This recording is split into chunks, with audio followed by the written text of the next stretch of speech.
আবারও ঝামেলা হলো বইমেলায়। অবশ্য এই সরকারের অধীনে, এই সরকারের সময়ে ঝামেলা করা আসলে কোনো ব্যাপার না, কোনো ব্যাপারই না। এবার একটা স্যানিটারি ন্যাপকিনের স্টল নিয়ে ঝামেলা হয়েছে। আমরা খেয়াল করেছি নিশ্চয়ই, অনলাইনে একটা চিঠি ছড়িয়ে পড়েছে যেখানে ইভেন্ট ম্যানেজমেন্ট প্রতিষ্ঠান যে কোম্পানির এই স্টলটি তাদেরকে একটা চিঠিতে জানিয়েছে কি হয়েছে। আমি একটু পড়ি, ওখানে তাদের লেখা আছে এরকমভাবে। প্রধান হচ্ছে, আপনার সদয় অবগতির জন্য জানানো যাচ্ছে যে প্রাণ আরএফএল গ্রুপের নারী ও শিশু সুরক্ষা পণ্য ব্র্যান্ড স্টে সেফ বইমেলা প্রাঙ্গণে দুটি স্টল পরিচালনা করে আসছে। প্রথম দিকের কোনো সমস্যা না থাকলে গত 11 ফেব্রুয়ারি পর থেকে বেশ কিছু ইসলামিস্ট গ্রুপ ন্যাপকিনকে গোপন পণ্য বলে আখ্যা দেয়। এটা গোপন পণ্য এবং এর প্রকাশ্য প্রদর্শনী বা বিক্রি বন্ধের দাবি জানায়। এর পরদিন আরও অনেক মানুষ একই দাবি নিয়ে হাজির হয়। পরে বাংলা একাডেমির পুলিশ আনসার সহ ইভেন্ট ম্যানেজমেন্টের ভলান্টিয়ারদের সহযোগিতায় পরিস্থিতি ঠান্ডা হয়। গতকাল 13 ফেব্রুয়ারি স্টল দুটি খুলে দিল অল্প কিছু গ্রুপ সরাসরি এসে বাংলা একাডেমিতে অভিযোগ করে। চিঠিতে আরও বলা হয়, এই মুহূর্তে বিভিন্ন জায়গায় বিভিন্ন ইস্যুকে কেন্দ্র করে মব হচ্ছে। এ ধরনের অপ্রীতিকর পরিস্থিতি এড়ানোর জন্য উক্ত স্টল দুটি বন্ধ করা অত্যাবশ্যকীয়। আপনাদের ব্যবসায়িক স্বার্থকে বিবেচনা রেখে ওনারা পরে বলেছেন এখান থেকে সরিয়ে অন্য কিছু দেয়া যেতে পারে। এরপর ওই চিঠির ওপরে হাতে বাংলা একাডেমির মহাপরিচালক লিখছেন, এই পরিস্থিতি সম্পর্কে আপনি ওয়াকিবহাল, অতি দ্রুত এ ব্যাপারে ব্যবস্থা প্রয়োজন। এখানে একটা জিনিস একটু বলা হয়েছে, সেটা হলো তারা এখানে ঠিক পণ্য বিক্রির জন্য নেয়নি। আমি খুঁজতে চাইলাম যে বাংলা একাডেমিতে স্যানিটারি ন্যাপকিনের স্টল কেন থাকবে, কেন সেটা প্রদর্শন করা হবে, মানে এটা তো আসলে বাণিজ্য বা অন্য বারোয়ারি মেলা নয়। কিন্তু আমি পরে জানতে পারলাম যে এটা সম্ভবত বিনে পয়সায় তারা ওখানে স্যানিটারি ন্যাপকিন বিলি করে এবং এই কাজটা অন্যান্য কোনো বইয়ের দোকানও কাজটা করে। এটা আসলে খুবই প্রয়োজনীয়। এই বইমেলায় প্রচুর নারী বিক্রয়কর্মী আছেন, প্রচুর নারী সেখানে বই কিনতে যান, যাদের ওই মেলা প্রান্তরে তাদের পিরিয়ড যদি শুরু হয়ে যায় হঠাৎ করে, তাহলে এটা একটা গুরুত্বপূর্ণ সেবা, খুবই গুরুত্বপূর্ণ এবং জরুরি সেবা, আমরা এইভাবে বলতে পারি। সম্ভবত ওই উদ্দেশ্যে দেওয়া হয়েছে এবং একটা কোম্পানি যেহেতু তাদের ব্যবসা আছে, ব্যবসা করেন, তারা বিনা পয়সায় দেওয়ার সময় তারা তাদের পণ্যের প্রচারও করেছেন। এখন প্রশ্ন অনেকগুলো আসলে, মানে আমরা দেখেছি বাংলা একাডেমির পক্ষ থেকে বলা হয়েছে যে এটা এখানে এই স্টল থাকার কথা ছিল না বলে বন্ধ করতে বলা হয়েছে। মজার ব্যাপার, এটা আসলে যাবতীয় ঘটনা ঘটার আগে করা হয়নি। এতদিন পরে এসে তাদের হঠাৎ বোধোদয় হবে যে এটা এই পণ্যটা এখানে বিক্রির জন্য বা বিক্রির কথা ছিল না। এটা খুব হাস্যকর। আমরা বুঝতে পারি আসলে ঘটনা কি হয়েছে। এখন ব্যাপারটা এইরকম দাঁড়ালো যে আমরা আগে সরিয়ে রাখি যে এই পণ্যটা নিয়ে কী হয়েছে না হয়েছে, তার আগে মনে করি যে কিছু মানুষ এসে কোনো একটা জায়গায় গিয়ে যখন এ ধরনের মব তৈরি করছে বা হুমকি দিচ্ছে কিছু একটা, সেটাই সরকার মেনে নিচ্ছে। এখনকার পরিস্থিতি আসলে তাই দাঁড়াচ্ছে।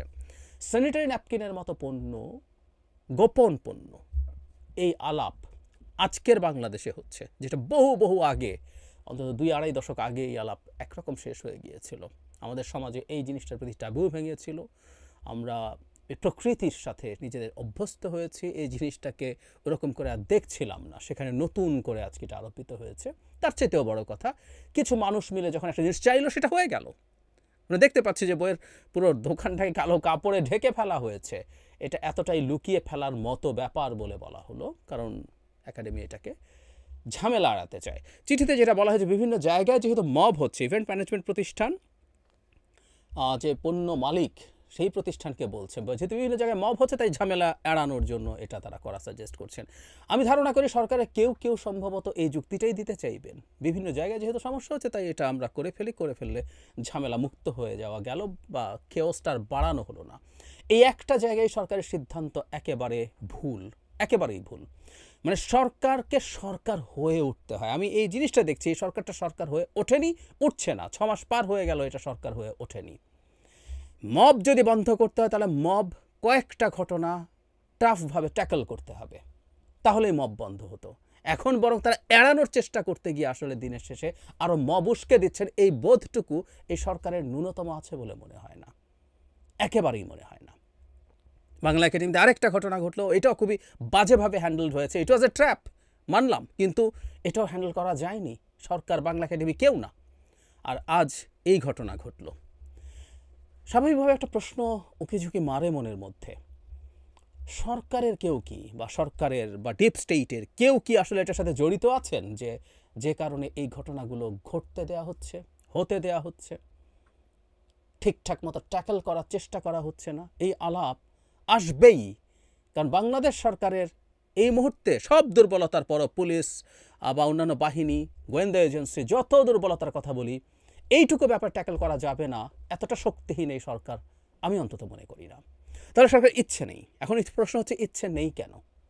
সরকারের মধ্যে কেউ কি আছে সরকারের একটা অংশ চাইলেও আরেকটা অংশ সেটাকে ঠেকাচ্ছে, হতে দিচ্ছে না, বা তারা মনে করছে এভাবে করে। কিন্তু এভাবে প্রতিটা ঘটনা যখন ঘটে সেটা দিনের শেষে বাংলাদেশের ইমেজকে ধ্বংস করে।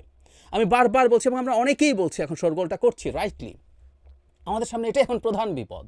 কোথায় কে চাঁদাবাজি করলো, কোথায় কে টেন্ডারবাজি করলো, তদবিরবাজি করলো, এগুলো আমরা কোনো একদিন বাংলাদেশগুলো মুক্ত করতে চাইবো। কিন্তু বাংলাদেশের রিয়াল বিপদ তৈরি করছে কিন্তু এইগুলো, যেটা আমরা অনেকেই জানি না, অনেকেই বুঝতে পারি না, বা বুঝেও না বোঝার ভান করছি। এই সরকারের মধ্যে কোনো একটা অংশকে চাইছে দেশে এই ধরনের একটা আনস্টেবল অবস্থা তৈরি হোক, যাতে নানান পরিকল্পনা নিয়ে মাঠে নামা যায়। ১/১১ ফিসফাস, সামরিক অভ্যুত্থানের সামরিক কুর্স, ফিসফাস তো শোনাই যাচ্ছে। সুতরাং একটা আনস্টেবল অবস্থা তৈরি করতে পারলেই এগুলো ভালো হয়। এবং এই ধরনের পরিস্থিতি যদি তৈরি করা হয়, গ্লোবালিও এই সরকার চাপে পড়ে সব কিছু মিলে তালগোল পাকিয়ে গেলেই তো, বা পানি আমরা এইভাবে বলি, পানি ঘোলাটে হয়ে গেলেই তো ঘোলাটে পানিতে মাছ শিকার করা যায়। অনেকেই বসে আছেন। আমি জানি না সরকারের এই অথর্বতা কবে কাটবে, কবে সরকার এগুলো কাটিয়ে উঠবেন। আমি জানি না ডক্টর ইউনূসের মতো একজন মানুষের ওপরে এই ধরনের অপবাদ তৈরি হচ্ছে এবং এই অপবাদ নিয়ে শেষ পর্যন্ত তিনি ক্ষমতা থেকে যাবেন, এটা খুবই মর্মান্তিক। আমাদের চারদিক থেকে শোরগোল, এবং আমি আজকে সকালেও ঠিক ওই ভিডিওটার মধ্যেও অনেকগুলো ঘটনা বলেছি, আরেকটা যুক্ত হলো, এবং এটা খোদ ঢাকা শহরে বই মেলার মতো জায়গায় এটার ইম্প্যাক্ট আরও অনেক বেশি। এবং আমি মনে করি আমাদের ধর্মগুরুদের একটা খুব গুরুত্বপূর্ণ প্রভাব আছে এই জায়গাগুলোতে। তাদের এইটার বিরুদ্ধে দাঁড়ানো দরকার, বক্তব্য দিয়ে কঠোরভাবে তারা এগুলোর বিরুদ্ধে দাঁড়িয়ে অন্যান্যদের সাহস তৈরি করতে পারেন, যারা মনে করেন এগুলোতে সমস্যা, মানে এই মবগুলো তো আমাদের জন্য ক্ষতি করছে, তাদের এই রোলটা আমি প্রত্যাশা করছি।